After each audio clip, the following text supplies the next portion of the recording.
नमस्कार, मैं doctor Dilip Kumar, assistant professor, guest faculty, Vidyabhavan Mahila college Siwan एवं काउंसलर NOU पटना। छात्रों, आज पुनः हम लोग क्रांतिकारी आंदोलन के बारे में पढ़ेंगे। पिछली कक्षा में हम लोगों ने महाराष्ट्र में हो रहे विभिन्न क्रांतिकारी आंदोलनों को देखा था। आज हम लोग बंगाल के आंदोलन को मुख्यतः देखेंगे। महाराष्ट्र में जिस प्रकार से क्रांति होती है, क्रांतिकारी आंदोलन, उसी प्रकार से क्रांति या जो है और भी भारत के अन्य भागों में होती है। बंगाल होते हुए या बिहार, उड़ीसा इत्यादि जगहों पर भी क्रांतिकारी आंदोलन बढ़ते हैं। और इसका मुख्य वजह जो थी, कांग्रेस की जो उदारवादी नीति थी, अनुनय विनय की नीति थी और गिड़गिड़ाने की नीति थी, जिसे अंग्रेज हमेशा नज़रअंदाज कर देते थे, उसे नहीं मानते थे। और इसी वजह से जो है क्रांतिकारी विचारधारा लोगों में बनती है और क्रांतिकारी आंदोलन अंग्रेज़ों के विरुद्ध उठ खड़ी होती है। तो आइए हम लोग बंगाल में विभिन्न आंदोलनों के बारे में जानते हैं। बंगाल में जो पहला संगठन बना था क्रांतिकारी, उसका नाम जो था वह था भद्रलोक समिति। भद्रलोक समिति, यद्यपि इसके बारे में विस्तृत जानकारी का अभाव है। पुनः उसके बाद जो सबसे महत्वपूर्ण जो संगठन बना था उसका नाम था व्यायामशाला के रूप में 1902-3 ईस्वी में एक संगठन बनाई गई थी, जिसके जो संगठनकर्ता थे वो PPS यानी परमर्थ मित्रा पुलिंगदास और सतीश चंद्र बसु या बोस थे। और उसमें दो लोग बाद में आकर जुड़ जाते हैं, वारिंद्र घोष जो अरविंद घोष के भाई थे और भूपेंद्र नाथ दत्त जो विवेकानंद के भाई थे। तो इस प्रकार से जो है व्यायामशाला नामक संगठन की शुरुआत होती है। पुनः जो है बांग्लादेश में जाकर ढाका अनुशीलन समिति का निर्माण 1905 ईस्वी में P मित्रा और पुलिन दास के द्वारा किया जाता है। और जो व्यायामशाला संगठन जो कोलकाता में बनाई गई थी, उसी को पुनर्गठन करते हुए उसका नाम अनुशीलन समिति रखा गया था। चूँकि बंकिम चंद्र चटर्जी के कदमों पर यह संगठन चल रही थी, उनका अनुसरण कर रही थी, इसीलिए इसका नाम अनुशीलन समिति रखा गया। और इसके अध्यक्ष जो थे वो P मित्रा यानी कि आपको परमर्थ मित्रा थे, और इनके उपाध्यक्ष जो थे वो देशबंधु चित्तरंजन दास थे। और ये अनुशीलन समिति जो थी, इनका उद्देश्य था घर घर जाकर प्रचार प्रसार करना, नौजवानों को संगठनों में जोड़ना। इसके बाद जो है कई पत्र पत्रिकाएं भी थी, इसका भी योगदान था। जैसे अरविंद घोष के द्वारा वंदे मातरम समाचार पत्र निकाला गया था। युगांतर भूपेंद्र नाथ दत्त के द्वारा निकाली गई एक प्रसिद्ध जो है पत्रिका थी। संध्या पत्रिका ब्रह्म बांधव उपाध्याय के द्वारा निकाली गई थी। इन सारे में जो है बहुत सारे जो है देश प्रेम से संबंधित लेख छपते थे, और इनका भी प्रभाव पड़ा कि नौजवानों में जोश और जुनून आया और अनुशीलन समिति में जो है ज़्यादा से ज़्यादा नौजवान जुड़ते गए। इसके अलावा एक पुस्तक जो थी भवानी मंदिर 1905 ईस्वी में जो यह पुस्तक लिखी गई थी, इसमें भी लिखा गया था कि एक संगठन होना चाहिए, और संगठन के माध्यम से जो है नौजवानों को लगा कि एक संगठन होना चाहिए, और ताकि संगठित होकर और अंग्रेज़ों के विरुद्ध एक बड़ा आंदोलन योजनाबद्ध तरीके से किया जाए और भारत से अंग्रेज़ों को मार भगाया जाए। अब आइए अनुशीलन समिति के 6 सूत्री मांगों के बारे में जानते हैं कि क्या क्या उनके 6 सूत्री मांग थे। तो उनका पहला जो ये 6 सूत्री कार्यक्रम में पहला जो था वह प्रेस के माध्यम से शिक्षित लोगों को जगाना था और अंग्रेज़ों के प्रति घृणा की भावना को उत्पन्न करना था। दूसरा जो था कि देश में शहीद जो लोग हैं उन पर पुस्तकें लिखी जाए, किताब लिखी जाए और उसका जो है जीवनी लिखी जाए और उसका जो है नाटक में स्थानांतरण नाटक के रूप में उसको प्रस्तुत किया जाए ताकि लोगों में देश प्रेम की भावना जगे। और तीसरा जो था कि नवयुवकों की इसमें भर्ती की जाए। और चौथा जो था कि जगह जगह जुलूस, हड़ताल, पुतला दहन और जन आंदोलन किया जाए और उसी में अंग्रेज़ों को व्यस्त रखा जाए ताकि अंग्रेज़ों का जो ध्यान है वो अनुशीलन समिति के कार्यों पर ना जाए और अनुशीलन समिति का कार्य जो है सुचारू रूप से चलता रहे। पांचवा जो था प्रशिक्षण, तो नए नए हथियारों को चलाने के लिए, बम बनाने, हथियार चलाने इत्यादि का प्रशिक्षण जो है दिया जाए नौजवान इसके सदस्यों को, अनुशीलन समिति के सदस्यों को। और छठा जो था कि चंदे के माध्यम से धन इकट्ठा किया जाए या डकैती के माध्यम से धन इकट्ठा किया जाए ताकि अनुशीलन समिति का है ज़्यादा से ज़्यादा विस्तार किया जाए और अंग्रेज़ों के विरुद्ध एक बड़ी लड़ाई लड़ी जा सके। और इसके गुप्त उद्देश्य जो थे अनुशीलन समिति के, वह था कि अंग्रेज़ अधिकारियों की हत्या कर दी जाए और जो अंग्रेज़ों की चटुकारिता करता हो, मुखबिरी करता हो, उसकी भी हत्या कर दी जाए।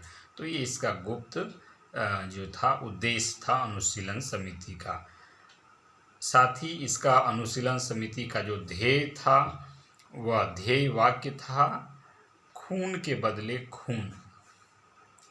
और बंगाल में ज़्यादा से ज़्यादा नौजवान इस अनुशीलन समिति से जुड़ते जा रहे थे और 2-3 वर्षों में ही इसके 500 से ज़्यादा समिति के अलग अलग जो है शाखाएं खुल गई थी। तो इससे सहज ही अनुमान लगाया जा सकता है कि बंगाल में अनुशीलन समिति जो है किस प्रकार से प्रसिद्ध संगठन बन गया था और इनकी प्रसिद्धि कितनी बढ़ रही थी और कितने ज़्यादा से ज़्यादा नौजवान और लोग इसमें जुड़ते जा रहे थे जो इसमें जुड़कर अंग्रेज़ों से बदला लेना चाहते थे। पुनः हम देखें तो अनुशीलन समिति में एक मात्र महिला जो एक सदस्य थी, सिस्टर निवेदिता, वह भी जुड़ी हुई थी और यह भी पुरुष सदस्यों के साथ कंधों में कंधा मिलाकर इसके कार्यों को आगे बढ़ा रही थी। इसके बाद जो है एक युगांतर समिति की भी स्थापना होती है।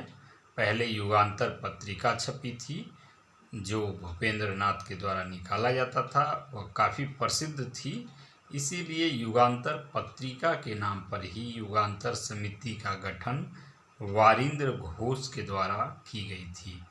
और वारिंद्र घोष के साथ 2 लोग और आके मिल जाते हैं, वह प्रफुल्ल चाकी और खुदीराम बोस थे।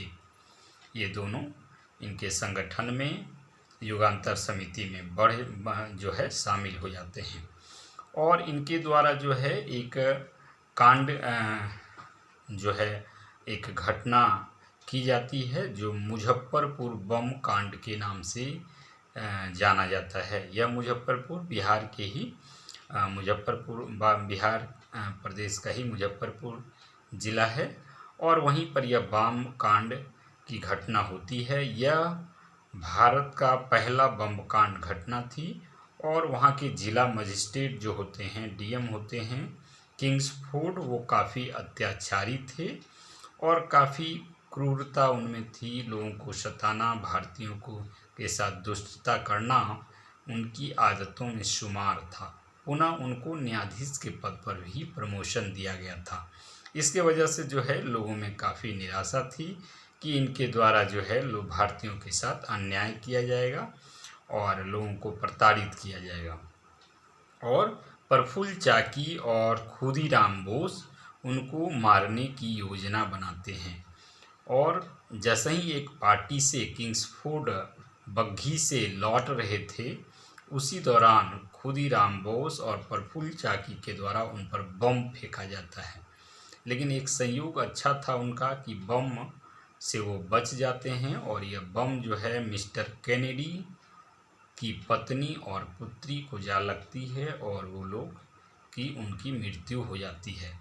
तो इस बम कांड से जो है लोगों में एक खलबली मच जाती है और खलबली लौटने के बाद यह घटना जो है बंगाल विभाजन के बाद की ये घटना है और जो है अंग्रेज़ी शासन में खलबली मच जाती है। दोनों वहाँ से भागे जाते हैं। भागने के बाद उनको घेर लिया जाता है, अंग्रेज़ी पुलिस घेर लेती है।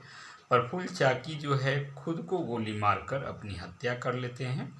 वहीं खुदीराम बोस को गिरफ्तार कर मुजफ्फरपुर जेल में रखा जाता है और तत्पश्चात उनको फांसी दे दी जाती है। अब अंग्रेज़ों में एक उनके मन में द्वंद्व चल रहा था कि आखिर भारतीयों के पास बम आया कैसे, हथियार उनके पास आए कैसे। तो उन्होंने जो है कोलकाता में मानिक टोला इत्यादि जगहों पर वो छापामारी करते हैं और इस घटना में जो केस जो आगे चलता है उसको अलीपुर षड्यंत्र केस के नाम से जाना जाता है और कई जगह छापा मारा जाता है। अनुशीलन समिति के कई जो सदस्य होते हैं उनमें 34 सदस्यों को गिरफ्तार कर लिया जाता है और उनको गिरफ्तार कर लिया जाता है। इसमें अरविंद घोष और वारिंद घोष को भी गिरफ्तार कर लिया जाता है और अंग्रेज जो है दबाव बनाकर एक गवाह, सरकारी गवाह तैयार करते हैं जिसका नाम नरेंद्र गोसाई था और सरकारी गवाह तैयार होने से इनके नरेंद्र गोसाई के विरुद्ध में लोगों में एक गुस्सा था और सत्येंद्रनाथ बसु या बोस के मित्र सत्येंद्रनाथ बसु या बोस और कन्हैया लाल जो है एक कदम उठाने को सोचते हैं कि क्यों नहीं जो है इस नरेंद्र गोसाई जो गवाह है उसकी हत्या कर दी जाए और वो लोग उनकी हत्या कर देते हैं नरेंद्र गोसाई की, जो उसके गवाह होते हैं। अंग्रेज इससे और भी आग बबूला हो जाते हैं और तत्पश्चात ही सत्येंद्रनाथ बसु या बोस और कन्हैया लाल को गिरफ्तार कर उनको फांसी दे दी जाती है और यह फांसी जो है 1908 ईस्वी में दी जाती है और उसके बाद जो है अनुशीलन समिति के कई लोगों को आजीवन कारावास भी सुनाई जाती है, सज़ा दी जाती है।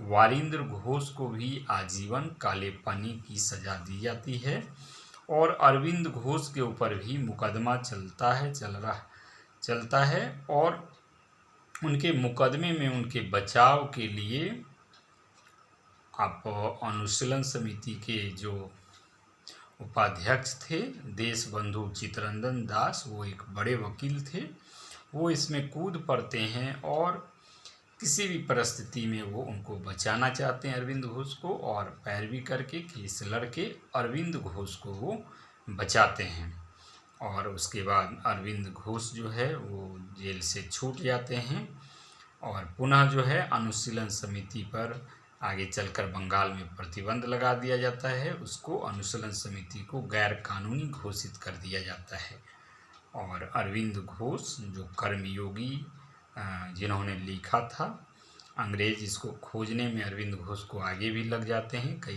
केस में इनको खोजते हैं।